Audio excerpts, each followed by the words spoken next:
I'm Matt Valley. Welcome to episode number 143 of the Rock and Roll Research Podcast, where we share the super cool backstories and side gigs of the insights and analytics pros that you trust. Well, hey, I'd love to welcome Jeff Grant to the podcast today. Now, Jeff is the VP of Audience Strategy at the pioneering media company Razorfish, whom most of us are familiar with by now. Really cool stuff. But Jeff has this really great career in the insights world, primarily in media.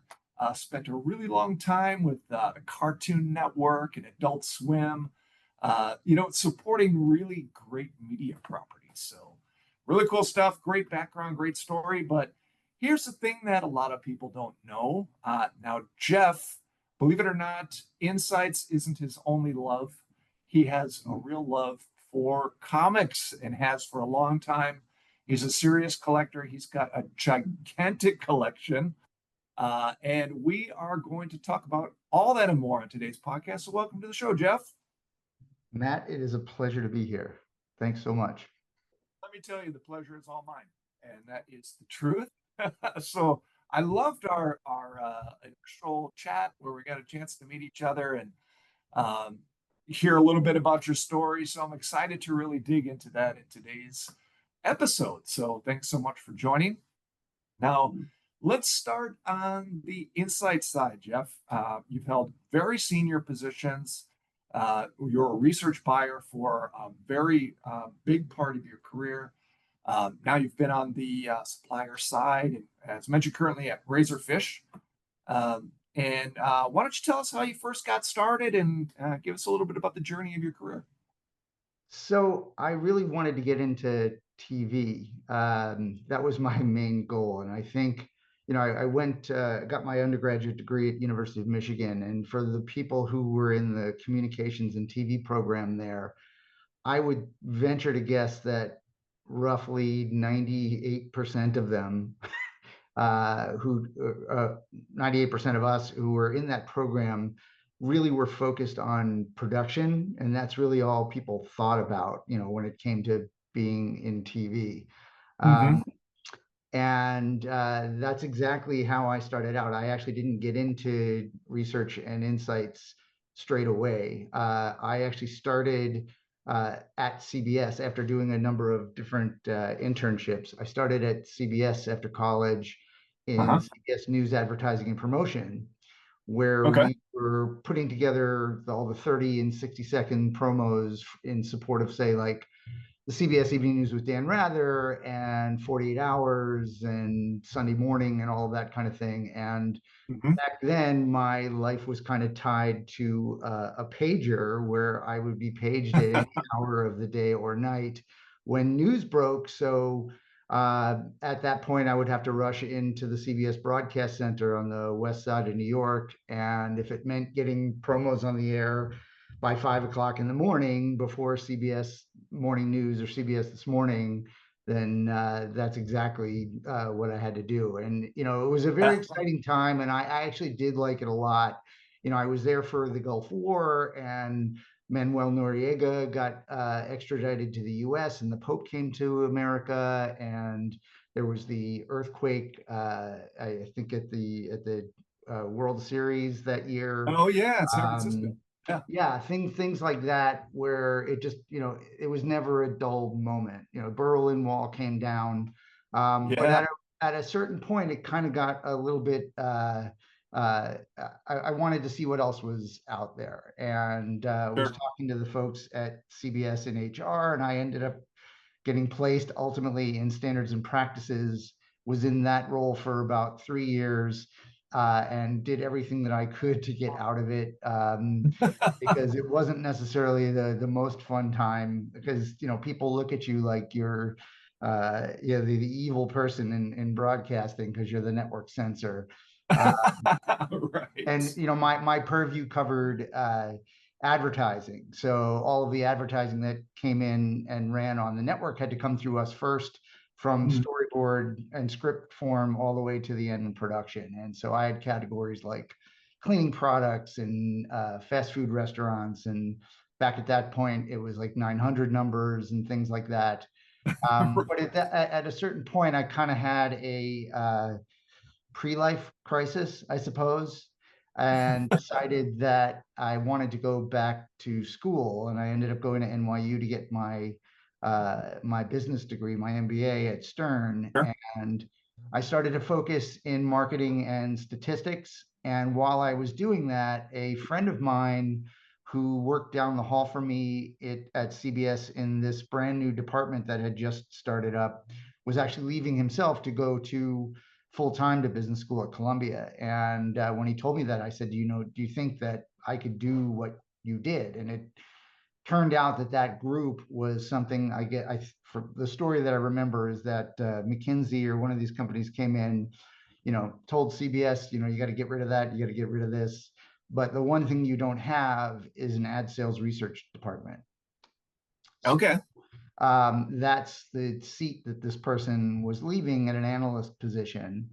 And I looked into it and spoke to his boss, and I was given an assignment to put together a deck to show that I could tell a story with data. And I knew nothing about media math. I didn't know anything about ratings.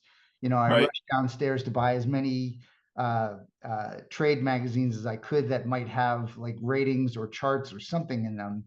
And I was told to pick a brand, and I picked, I think it was Dentine gum or Trident gum, one of the two. And the slogan at the time was "Chew on this." So I put that in big letters on the front of the deck and handed it in. And the person who hired me, Gerard Broussard, I think was he found the humor in what I was doing, knew that I knew nothing about the numbers, but he did turn around and say, look, but you were able to tell a story out of this, and that's what's really important. He's like, the rest of the media math stuff we can teach you. So I was there for probably the next year and a half in ad sales research for CBS. I got to work on all of the different genres across sports, kids, entertainment, news. So it was a really great training ground. And at a certain point, I saw an ad in one of the trades where they were looking for someone at Turner Broadcasting ad sales. Okay. And I made the move and started at Turner working for CNN ad sales research. And I did that for probably about 3 years. And at that time, it was the entire portfolio of CNN, headline news. Back then, we had the smaller networks of CNN FN and CNN SI, if anybody remembers those. Wow. And so telling the stories to try to get advertisers to come on board the various news networks that we had. So about about 2 weeks into my job, my boss, I remember, asked me whether I wanted her job. And I said no, and she asked me why. And I said, well, because my heart really is in kids programming and animation and things like that. And if I could make my way onto the entertainment side, especially in that genre, that would be great. And so 3 years later, the person who was running ad sales research for Cartoon Network vacated his seat. And at that point, I wasn't really looking to make a change. People were really great to me at CNN. I was learning a lot, doing a lot of really cool stuff. But I attribute my throwing my hat into the ring to a wake-up call that I got from someone. I ended up having to go to another floor in the office because the men's room was broken on my floor. So I had to go up to the floor with the entertainment ad sales research team. And as I was going into the men's room, coming out of the women's room was Katie Larkin, who was running entertainment research at the time. And she was assisting with the search. And she stopped me and said,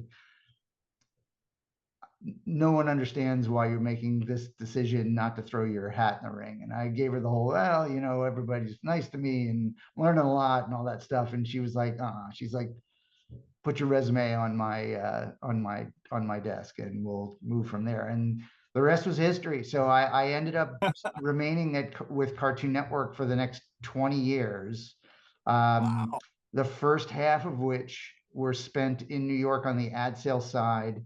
And then Jack Wachschlag, who was the chief research officer, tapped me to move to Atlanta to take over the network research operation. And before I left New York, I was running both ad sales research for both Cartoon Network and Adult Swim, as well as Turner Sports and Entertainment Okay. Digital.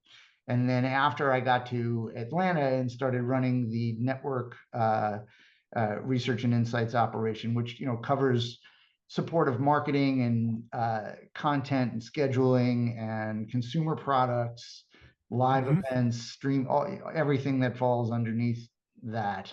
A few years in, they ended up layering ad sales back on top of me. So I was overseeing both the network and ad sales operations for research. And ultimately, they renamed the ad sales group Turner Emerging Consumers. I Okay. think after a lot of the generational research that we were doing on Gen Z and millennials at the time. And the company ended up folding True TV into the mix of Cartoon Network, Adult Swim, and Boomerang, as those four Yeah. networks were the key networks within the portfolio that were targeting Gen Z and millennials.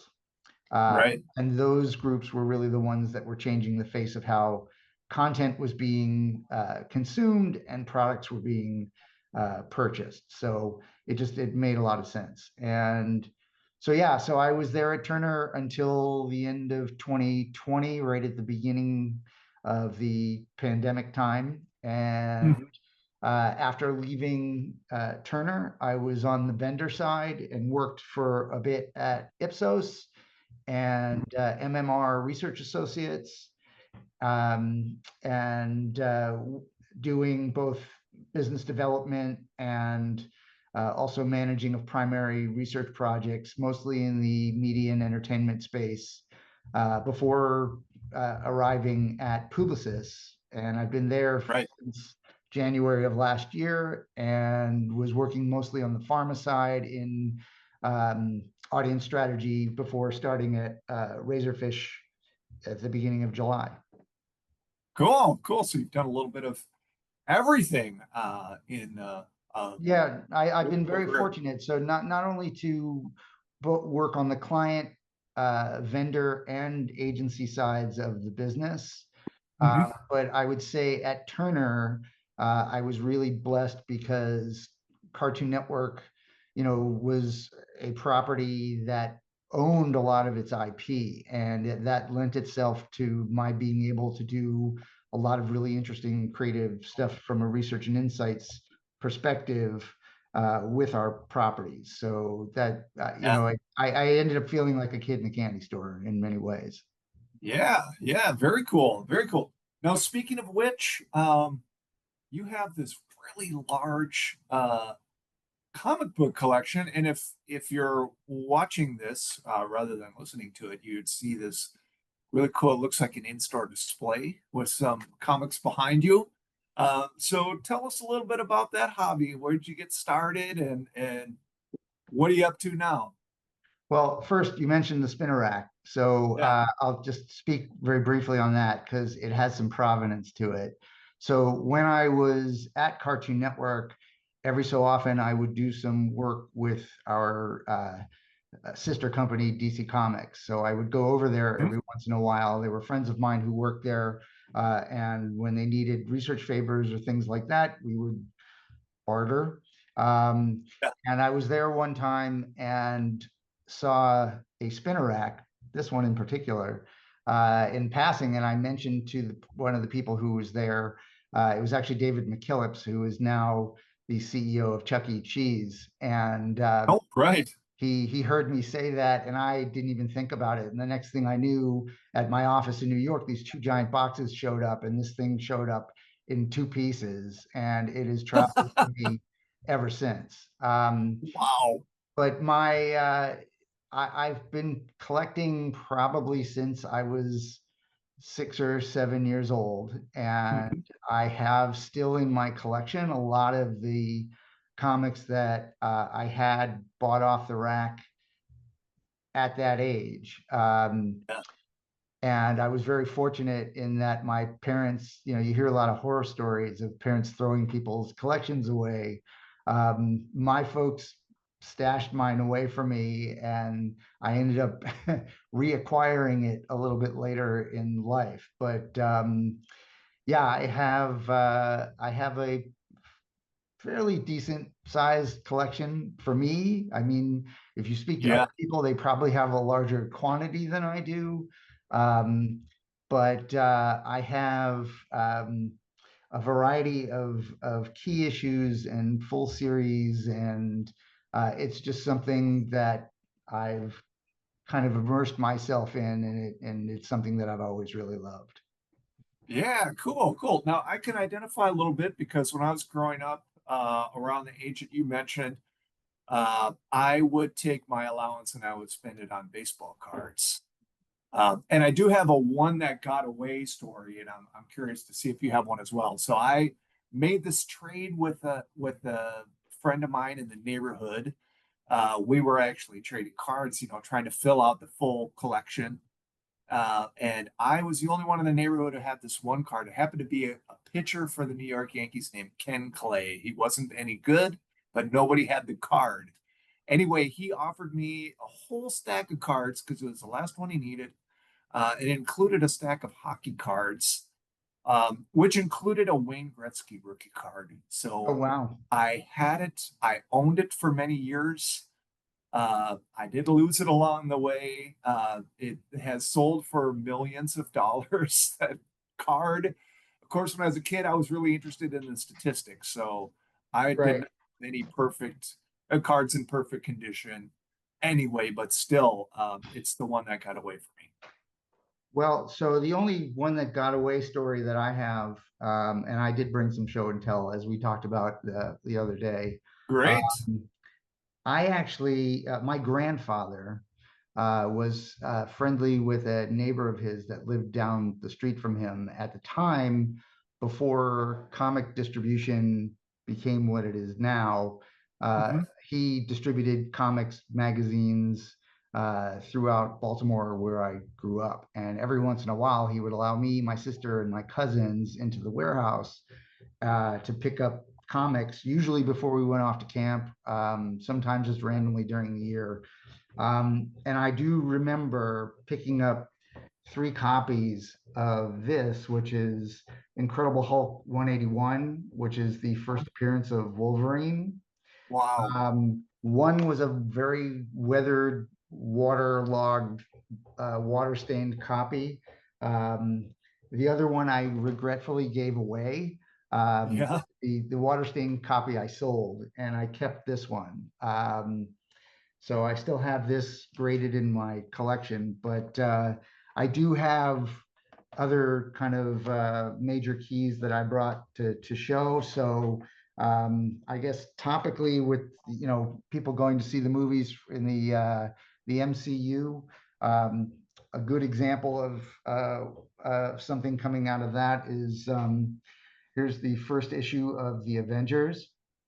Oh, wow. So Wow. this is from September of 1963. So it's the first appearance of um, Thor, Iron Man, Hulk, and Ant-Man and the Wasp coming together as a team. Wow. Um, I also own the full run of the original series of Justice League of America, starting back Cool. in 1960 and going all the way through, I think, about 1985. So as part of my collection, I actually, here's the first appearance of the Justice League of America that appeared in a copy of Brave and the Bold number 28 back in March of 1960. And if you saw Wow. the Suicide Squad movie and they battled the Yeah. giant starfish, that is the starfish that had its first appearance in this particular book. Cool. So yeah, I've got a wide array of um, either full runs. I've got a handful of full runs, but I've also got a lot of of just sort of key issues. Another one that I pulled out here, here's a copy of The Amazing Spider-Man #3. So Yeah. this is the first appearance of Dr. Octopus. Yeah. Super cool. Yeah. So the stuff that I'm showing you here are all books that I have graded. That's just a small portion of the collection that I have. Most of the collection that I have is actually raw and unslabbed in plastic. Yeah. So just as another example of something that I pulled, um, an issue that's a favorite of mine, and it's kind of an unsung hero, and not a lot of people really know its significance. But it's this copy of issue 59 of Wonder Woman. Wow. Yeah. So I forget the year exactly, but this particular issue, you hear all about the multiverse and the different Earths and all of that kind of stuff. This issue is actually the very first DC multiverse story that actually started the whole multiverse concept. Wow. Wow. Um, That's so cool. so yeah, it's a fun one to have. But I've got books that date back probably to the 1940s. I don't really have much going earlier than that, but so here's a copy of Superman #30. Yeah. And so this is from 1944. Wow. And the significance of this issue is that this is the first appearance of Mr. Mxyzptlk, the imp. Mixoplick. Yeah. Super cool. But yeah, so I would say that I have a collection that what I like to describe as it runs horizontally and it runs vertically. So horizontally, I count as, say, a full run from 1 through whatever a series goes to. But then I also have,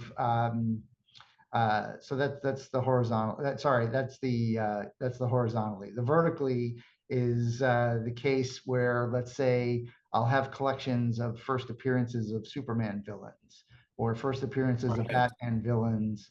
And then there's stuff like I also have a collection of the first, I think it's 23 or 24 issues of Mad back when it was a comic. And so this is actually a copy of Mad #1.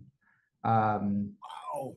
I was definitely a buyer of Mad magazine growing up. Yes, and it actually saved EC Comics from going out of business after the hearings in the 50s about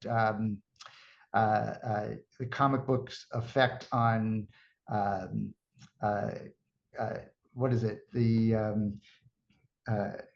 kids that would go and kind of be ne'er-do-wells, child delinquency. That's the word I'm looking for. Oh gosh. So they ended up actually having to kill all of their horror books and war books and things that were kind of bloody and gross and gory.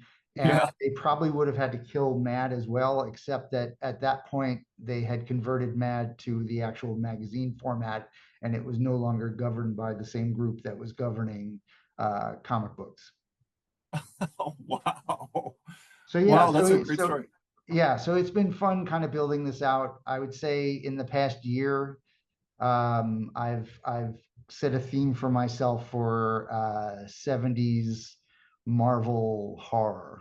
So Dracula, Frankenstein, zombie, the mummy, that kind of stuff. And I always try to think about, okay, well, what's next? I've also lately started to get a lot of my books signed by usually it's artists and writers, but there's the occasional celebrity that I'll get to sign it as well. Yeah, super cool. Super cool. So is there any connective tissue between, let's say, collecting comic books and a career in research? Are these just like two completely separate worlds, or is there something about one that made you likely to to join the other? Well, I think that, and I've thought quite a bit about this over recent years, like, because people ask, why do you do it? uh, and why also is it something that has stuck with you since you were a little kid? Um, and there's actually a few answers to that. I can go back. I remember taking an art history class in high school, and my teacher being kind of upset with me because when we looked at some of the masters or things where there was a lot of pointillism, um, Yeah. I'm actually not full on colorblind, but color deficient on a red green level. So Okay. when they would show all of that stuff, I wouldn't really have a good appreciation for it. Hmm. But show me Warhol, show me Lichtenstein, show me things like that, um, where the colors are bold, Right. and it's like almost a four-color print. That gets my attention and always has. Um, Hmm.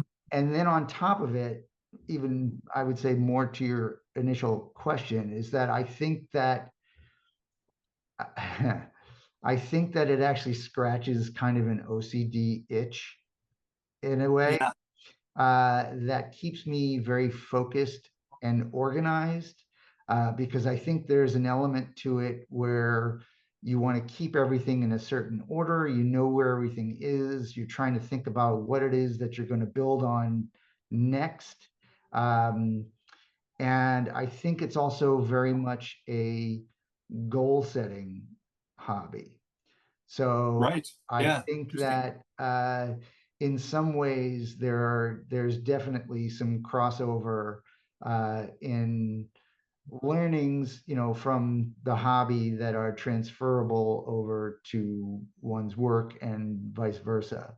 Um, so I think, it's one of these things that's kind of trained me to be very organized, Sure. and trained me to think about, okay, well, what's next?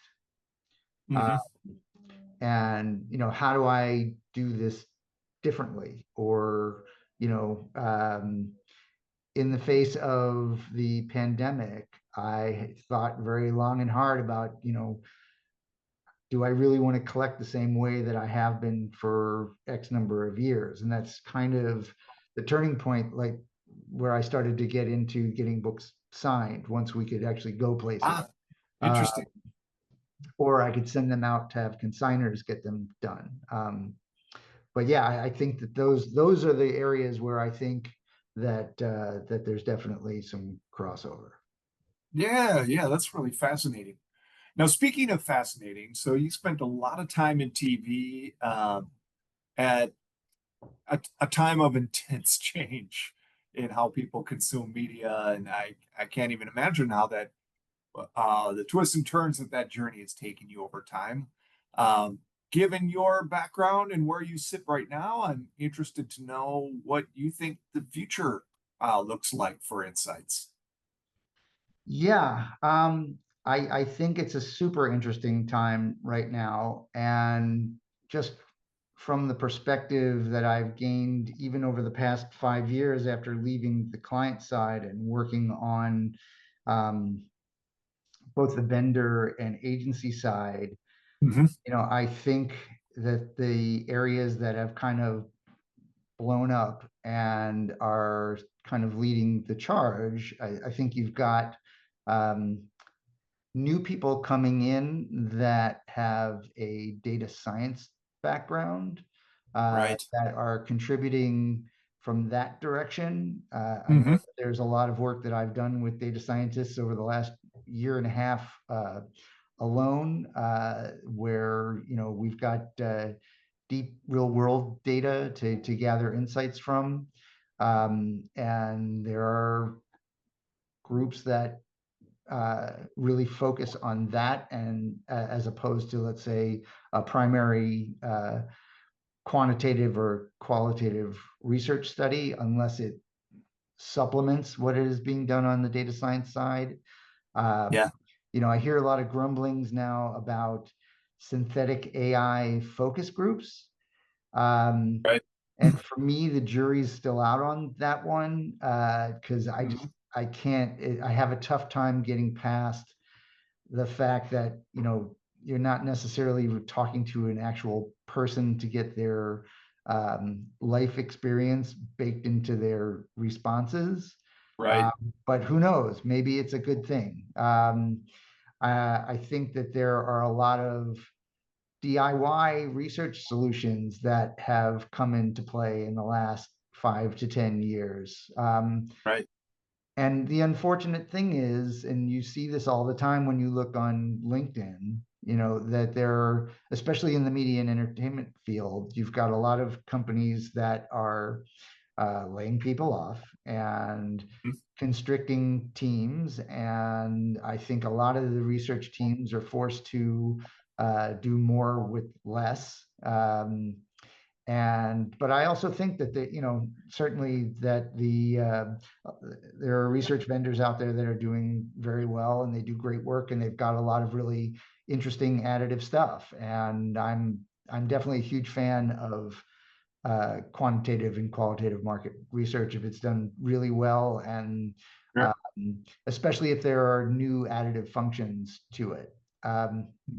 But for me, also at kind of at my stage of my career, what I also like is kind of taking the research and insights background that I have, and as a jumping off point, getting into the strategy area, which I've been allowed to do here at Razorfish.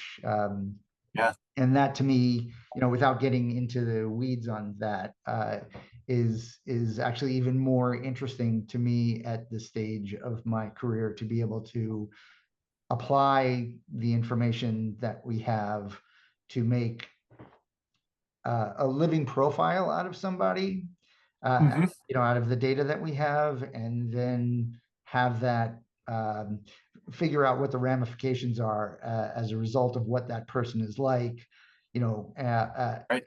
and figure out where to then meet them through, paid, earned, shared, owned media, what have you, Right. on a variety of different platforms. So that to me is probably the really interesting, rewarding part of it. Yeah. Yeah. Super cool. Super cool. All right. So you work for a media company. You've worked in media for a long time, but we all make our own personal choices when it comes to media, right? Curious to know, in the spare time that you do have, what media are you turning to for insight, inspiration, or enjoyment? Big, broad question. Yeah, so I'll focus on the enjoyment part. So I'm probably scrolling through Instagram reels more than I should. Uh, there's stuff on there that makes it a real cesspool, but there's other stuff on there that's kind of funny. Uh, Yeah. and it ends, a lot of the work that not that I am a Gen Z person by any stretch, but I find that the principles behind Gen Z media consumption that I worked on when I was at Cartoon Network to actually be very true to my own behavior, in the sense that, you go for something based on how much time you have and who you're with, what mood you're in, where you are. And so, if I find myself out walking the dog, or, just needing to waste a few minutes, um, that's probably where I fall into that Instagram pit. But you know, typically, I had to think about this, and what my routine is during the day, and I realized that, when I'm in the car or on the treadmill or something like that, I've been listening to a lot of podcasts. So, I'm a big fan of the Conan O'Brien Needs a Friend podcast. Uh, Yeah. one of the newer ones, Good Hang with Amy Poehler, is really good. Yeah. I was a huge fan of the Gilbert Gottfried Amazing Colossal podcast, which has now, his co-host Frank Santapadre has now actually started up Fun for All Ages, and that's been He's been on for the past couple of weeks, and that's been really good. But I got on Cool. the Mark Maron bandwagon very early on. Yeah. So I'm actually sorry to see him go, because he's certainly one of the best that have been at it. Yeah, for sure. But then other than that, I find myself probably more often than not, if I'm on an actual TV, whether it's Netflix or HBO Max or what have you, um, hunting around for decent documentaries. Um, Yeah. so, or even junky documentaries that are pop culture-ish, I also like. So even the Trainwreck series that's been out, Oh my God. Yes. that's been entertaining and humorous. But then I also like documentaries about the Titanic or World War II, or things like that. So it really kind of runs the gamut, and it makes it hard now when I'm scrolling through the documentary section. I'm like, okay, I've seen that, I've seen that, I've seen that. I'm trying to find something new. Yeah. I remember my kids, they are teenagers. They're like, Dad, you've got to watch this show Yeah, about this poop cruise. Tom Cruise. Yeah, I got my mother to So watch that. I did. I watched that one. Yeah, she was not feeling well, and at the time, and she laughed her way through that entire uh, that entire film. So Yeah. I I had think to say to my kids, I'm like, you guys realize this is all over the news? Everyone's talking about this yeah, episode of Poop yeah, Cruise. yeah. Too funny. All right, awesome. Okay, Jeff, we've gotten this far. I know comics have always been an interest, but this is called the Rock and Roll Research Podcast, and we have not talked anything about music yet. But I do get the sense that you are a music fan. And so I'm very interested to know your answer to this question. So let's say, Jeff, you're stranded on a desert island. You've got three albums of your choosing to keep you company for the rest of your days. What are those albums? Well, I suppose by my background, you would think that I would throw a Monkees album on there, which I Could probably be. I had to think long and hard about doing. And I think I have a little bit of a cheat answer. But yeah, as I thought about this, I'm a huge fan of Little Steven's Underground Garage on Sirius XM radio. Yeah. And whenever I'm in the car, if I'm not listening to the Conan O'Brien channel, I'm usually listening to the Little Steven channel. Um, so if you are looking for my musical taste, it's that That's it. channel, and they do Yeah. play a healthy sampling of the Monkees on there, which is great. But I would say that if I was stuck on a desert island, I would take with me in that spirit. There is the Nuggets collection, which is the compilation of garage rock songs upon which the Underground Garage was based. Aha. Um, so it's things like the Standells, Dirty Water, that kind of stuff.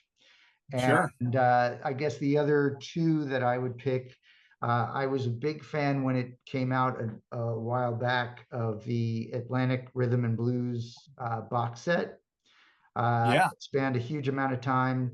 And with that, I would say the Stax Volt box set. I had in Cool. Yeah. the early 90s, the great privilege of when that box set came out, of having gone to the Lone Star Roadhouse in New York, which is now no longer there.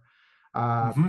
and they did, I think, two shows one night, and one of them was televised and hosted by Phil Collins. But I think I didn't go. Oh, interesting. I went to the earlier of the two shows, and it was Booker T and the MGs.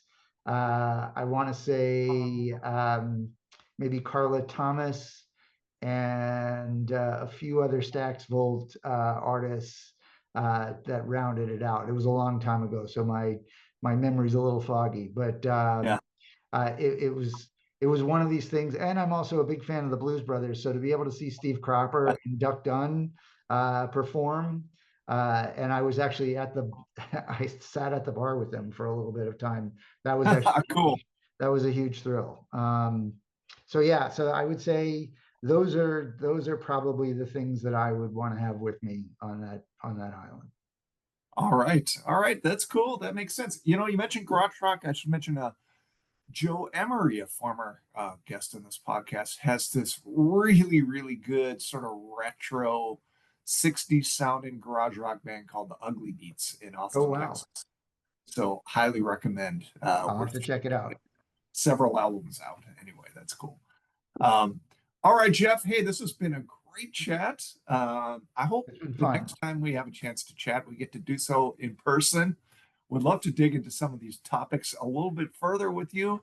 So let's definitely stay in touch and rock and roll.